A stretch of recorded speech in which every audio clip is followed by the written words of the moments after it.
Hello friends, તો તમે મેંદાના પાઉંની recipe તો જોઈ લીધી. હવે આજે આપણે બનાવવાના છીએ ઘઉંના લાદી પાઉં. તો ચાલો રેસીપી સ્ટાર્ટ કરી લઈએ. તો સૌથી પહેલાં એક બાઉલની અંદર મેં અહીંયા પોણો કપ જેટલું હુંફાળું પાણી લઈ લીધું છે. પાણી વધારે ઠંડુ ન હોવું જોઈએ કે વધારે ગરમ પણ નહીં. હવે એ પાણીની અંદર આપણે 2 ચમચી ખાંડ અને એ જ ચમચીના માપથી ડ્રાય યીસ્ટ એડ કરવાનું છે.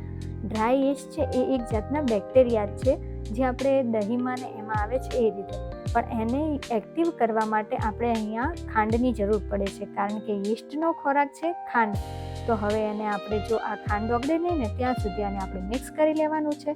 તો ખાંડ ઓગળી ગઈ છે તો ઢાંકણ ઢાંકી એને આપણે 10થી 15 મિનિટ માટે મૂકી દેવાનું છે. હવે 15 મિનિટ બાદ તમે જોઈ શકો છો કે આપણા ડ્રાય યીસ્ટ છે એ એક્ટિવ થઈ ગયું છે. આ રીતના બેક્ટેરિયા છે જે એક્ટિવ થઈ જાય એટલે આપણું યીસ્ટ છે એ પરફેક્ટ છે. જો 15 મિનિટ બાદ પણ તમારું યીસ્ટ છે એક્ટિવ ન થાય તો યીસ્ટ એ એક્સપાયર થઈ ગયું હશે અથવા તો કોઈ થોડી મિસ્ટેક થઈ હશે. તો દૂધ અથવા તો પાણી છે એ એકદમ આપણે હુંફાળું લેવાનું છે, વધારે ગરમ પણ નહીં અને વધારે ઠંડુ પણ નહીં. હવે બીજા બાઉલની અંદર મેં અહીંયા ઘરની એટલે કે આ રીતના ચારણી રાખી આપણે 1.5 કપ જેટલો ઘઉંનો લોટ લઈ લીધો છે અને એને આપણે સૌથી પહેલાં ચાળી લેવાનો છે. તમારી પાસે સાદી આપણે લોટ ચાળવાની ચાળણી હોય ને તો તમે એ પણ રાખી શકો છો. અને પછી લોટ છે એને આપણે પહેલાં ચાળી લેવાનો છે. હવે લોટની અંદર લોટના ભાગનું આપણે મીઠું એડ કરવાનું છે. હા, જે ઘઉંના લોટના પાઉં બને છે એની થોડી મેથડ થોડી અલગ હોય છે. આમ તો સેમ જ હોય છે, પણ એનું ટેક્સચર છે એ મેંદા કરતાં ઘઉંના લોટનું થોડું અલગ પડે છે. હવે જો આ બધું છે એને સારી રીતે પહેલાં મીઠું અને લોટને મિક્સ કરી દીધો છે. હવે જે આપણું યીસ્ટવાળું પાણી હતું ને એ આપણે આ લોટની અંદર થોડું થોડું કરી એડ કરતા જઈશું. અને હા, તમે પાણીની જગ્યાએ દૂધ પણ લઈ શકો છો. અને જો દૂધ ન હોય, પાણી હોય અથવા મિલ્ક પાવડર હોય ને તો પણ તમે લોટની અંદર મિલ્ક પાવડર ચાળી અને એડ કરી શકો છો. તો અહીંયા જો થોડું થોડું કરી યીસ્ટવાળું પાણી છે એ આપણે એડ કરી અને એકદમ સોફ્ટ એવો લોટ બાંધવાનો છે. હવે લોટ કેવો બાંધવાનો છે તો આમાં શું થશે કે મેંદાના લોટમાં એટલી ડિફિકલ્ટી નથી આવતી, પણ હા, ઘઉંના લોટમાં આપણે જ્યારે લોટને સ્ટ્રેચ અને ફોલ્ડ કરીએ છીએ ને ત્યારે ખૂબ જ હાથમાં ચોંટે છે.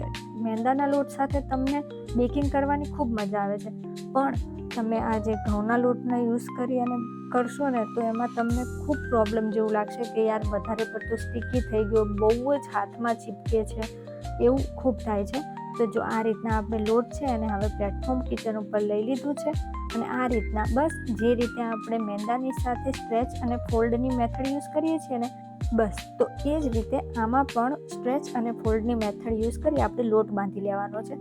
તો તમે જોઈ શકો છો કે હાથમાં કેટલું લોટ ચીપકે છે. હા, થોડું મિનિટ માટે તો એવું લાગશે ને કે ક્યાં આપણે આનો લોટ બાંધ્યો, ઘઉંનો લોટ. પણ હા, થોડું લાગે કે હેલ્ધી આપણે ખાઈએ છીએ, રોટલી ખાઈએ છીએ મેંદાના બદલે, પણ હાથમાં એટલું ચીપકશે અને એમ થશે કે નથી, ચલો આપણે બ્રેડ બનાવી. જો કેટલું સ્ટીકી આપણને લાગે છે લોટ. તો બસ થોડું કરી આપણે 3-4 મિનિટ બાદ આપણે આ રીતના થોડું તેલ એડ કરતા જઈ અને આ રીતે આપણે એને મિક્સ કરી લેવાનું છે. અને હાથમાં પણ જેટલો લોટ ચીપક્યો હોય ને એ પણ આની સાથે આપણે મિક્સ કરી દેવાનો છે. અને હવે જો વધારે પડતો મસળવાનો નથી, કારણ કે વધારે પડતો મસળવા જશું ને તો એ વધારે પડતો હાથમાં ચીપકતો જશે. તો લગભગ એને તેલ એડ કર્યા પહેલાં 4થી 5 મિનિટ અને તેલ એડ કર્યા પછી 2થી 3 જ મિનિટ આપણે લોટને મસળવાનો છે. તો જો આ રીતના આપણો લોટ છે રેડી થઈ ગયો છે. અને જે બાઉલની અંદર મેં લોટ પાણી એડ કરી મિક્સ કર્યો હતો એ જ બાઉલમાં થોડું તેલ લગાવી દીધું હતું, લોટ મૂકી દીધો અને ફરીથી આપણે થોડું તેલ ઉપરથી લગાવી દીધું હતું. તો આપણો લોટ છે એ રેડી થઈ ગયો છે. હવે આને મેંદામાં કેમ રેસ્ટ આપીએ છીએ, બસ આ રીતે મેંદાની જેમ આમાં પણ આપણે 1 થી 1.5 કલાક માટે રેસ્ટ આપી દેવાનો છે. તો 1 કલાક બાદ જો તમે જોઈ શકો છો કે આપણો આ લોટ પણ છે એ મેંદાની જેમ આમાં પણ એર આવી ગઈ છે. તો હવે એને પંચ કરી બધો લોટ છે જો કે એકદમ જાળીવાળો લોટ રેડી થઈ ગયો છે. તો આ આપણું પરફેક્ટ છે કે આપણા લાદી પાઉં પણ ઘઉંના લોટના પણ એકદમ સરસ થવાના છે. હવે પ્લેટફોર્મ ઉપર મેં થોડું ફરીથી તેલ લગાવી દીધું હતું અને લોટ એડ કરી અને આપણે 30થી 35 જ સેકન્ડ એને આપણે આ રીતના મસળ્યો હતો. વધારે પડતો એને મસળવાનું નથી, નહીંતર પહેલાં કહું છું એ જ રીતે કે હાથમાં એટલું લોટ ચીપકશે ને કે તમને ખુદને નહીં મજા આવે. તો બસ આ રીતના મેં આ લોટમાંથી એક સરખા 9 પાર્ટ કર્યા છે અને જો થોડા નાના મોટા લુવા થાય ને તો એની પણ ટેન્શન નહીં લેવાની, એમાંથી આપણે થોડું પોર્શન છે એ જે નાનો લુઓ છે ને એની અંદર આપણે એડ કરતું જવાનું. તો જો આ રીતના મેં બધા લુવા છે એના 6 ભાગ કરી લીધા, પણ 1 થી 2 લુવા હતા ને કે જે નાની સાઇઝના હતા, એટલે મેં એમાં શું કર્યું કે જે મોટી સાઇઝના લુવા હતા ને એમાંથી થોડો લોટ લઈ અને આમાં જે નાના લુવા હતા ને એમાં એડ કરી દીધો હતો. તો બસ આપણા 6 લુવા છે એ પાઉંના રેડી થઈ. હવે એમાંથી આપણે કોઈ પણ એક લુઓ લઈ લઈશું અને એને આ રીતના પાછળની સાઈડ ટક કરવાનું છે, અને પછી જે રીતે આપણે મેંદાનો પાઉંનો લુઓ રેડી કરીએ છીએ ને બસ એ જ રીતે આપણે આનો પણ લુઓ છે એ રેડી કરી લેવાનો છે. હવે આ રીતનું મારી પાસે એક ટીન હતું કેકનું, એની અંદર મેં ઓઇલ છે એ લગાવી દીધું છે, એટલે કે તેલ લગાવી દીધું છે સરસ રીતે, કે જ્યારે આપણે પાઉં છે એ બેક કરી બહાર કાઢીએ ને ત્યારે ચીપકે નહીં. તો જો આ એક લુઓ લઈ લીધો છે, એને આપણે આ રીતે મૂકતું જવાનું છે. હવે ફરીથી જો હું તમને બીજો લુઓ છે એને પણ આ રીતે બતાવું, તો બસ આ જ રીતના બધા લુઆ છે એને એક કરી અને ગોઠવી દીધા છે. તો જો આપણા 6 લુઆ રેડી થઈ ગયા છે.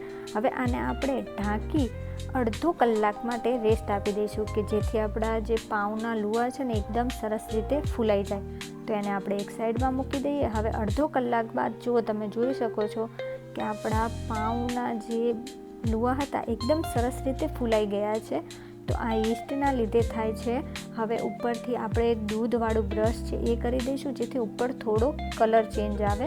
તો પાઉં ઉપર દૂધ લગાવી દીધું છે. હવે રેડી છે બેક કરવા માટે. તો ઓવનને મેં પહેલાં જ પ્રીહીટ કરી દીધું હતું 180 ડિગ્રી ઉપર. હવે અહીંયા જો આપણે 180 ડિગ્રી ઉપર બંને રોડ ચાલુ કરી 30 મિનિટ માટે એને બેક કરી લીધા છે. તો 30 મિનિટ બાદ આપણા પાઉં છે એ રેડી થઈ ગયા છે. ઉપરથી આપણે થોડું બટર લગાવી દેવાનું છે સરસ રીતે. હવે ભીના કપડાથી એને ઢાંકી 10 મિનિટ માટે રેસ્ટ આપી દઈશું. તો 10 મિનિટ બાદ આપણા સોફ્ટ અને એકદમ સ્પોન્જી એવા પાઉં, એટલે કે ઘઉંના લોટના પાઉં છે એ રેડી થઈ ગયા છે.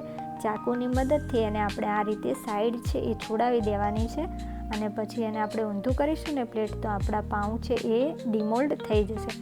તો જો રેડી થઈ ગયા છે આપણા ઘઉંના લોટના લાદી પાઉં, જે એકદમ સોફ્ટ બન્યા છે. હા, ઘઉંના લોટમાં થોડી મહેનત લાગે છે, થોડી ડિફિકલ્ટીઝ પણ આવે છે, પણ હા, ઘઉંના લોટના પાઉં પણ એટલા જ સરસ બને છે. તો જો આ રીતે હું તમને એક પાઉં છે ને એ તમને હું ચેક કરીને બતાવું તો કેટલો સોફ્ટ પાઉં રેડી થઈ ગયા છે ને. તો હવે વચ્ચેથી કટ કરીને પણ હું તમને બતાવું કે અંદરથી કઈ રીતના જાળીવાળા એકદમ પાઉં રેડી થયા છે.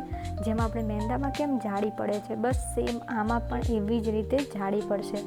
તો રેડી છે આપણા બધાની ડિમાન્ડ ઉપર ઘઉંના લોટના લાદી પાઉં, જે એકદમ સરસ અને પરફેક્ટલી બેક થઈ અને રેડી થઈ જશે. તો કેવી લાગી તમને